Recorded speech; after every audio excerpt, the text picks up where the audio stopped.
భారత ఆర్థిక వ్యవస్థలో విప్లవాత్మకమైన సంస్కరణలకు బీజం వేసి భారత ఆర్థిక వ్యవస్థను తిరిగి పట్టాలెక్కించిన ఘనత మన భారత ప్రధాని దివంగత పివి నరసింహారావుకి దక్కుతుంది. అయితే అటువంటి మహనీయునికి ఎన్టీఆర్ మార్గ్లో విగ్రహం ఏర్పాటు చేసి ఆ మార్గానికి పివి మార్గ్ అనే పేరు పెట్టి గౌరవించింది సర్కార్. ప్రస్తుతం విగ్రహం వద్ద నిర్మాణాలు పగుళ్లు తేలి అధ్వానంగా తయారైపోయాయి. విగ్రహం వద్ద కనీస రక్షణ చర్యలు లేవు. దీని పట్ల పివి అభిమానులు, సందర్శకులు తీవ్ర అసంతృప్తి వ్యక్తం చేస్తున్నారు.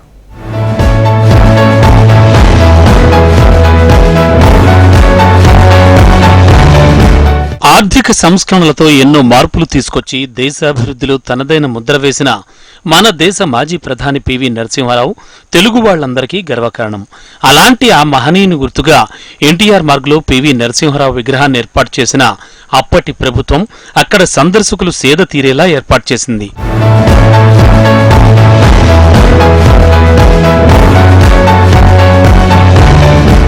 ప్రస్తుతం పివి నరసింహారావు విగ్రహం వద్ద పరిస్థితులు అధ్వాన్నంగా తయారయ్యాయి.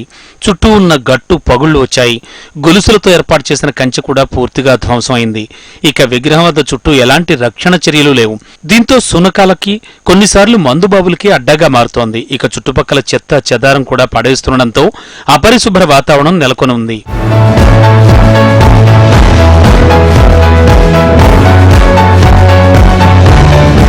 విగ్రహం వద్ద పరిస్థితులు చూసి సందర్శకులు ఆవేదన వ్యక్తం చేస్తున్నారు.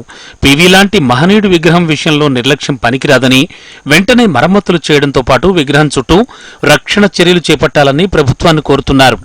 ఆర్థిక సంస్కరణలతో దేశానికి దిక్సూచి చూపించిన మహనీయుడు ఆయన ఎవరో కాదు, మన దేశ మాజీ ప్రధాని దివంగత పివి నరసింహారావు గారు. అలాంటి మహనీయుడు విగ్రహం వద్ద గట్టు కూలిపోయి కంచె ధ్వంసం కావడంతో సందర్శకులు ఆందోళన వ్యక్తం చేస్తున్నారు.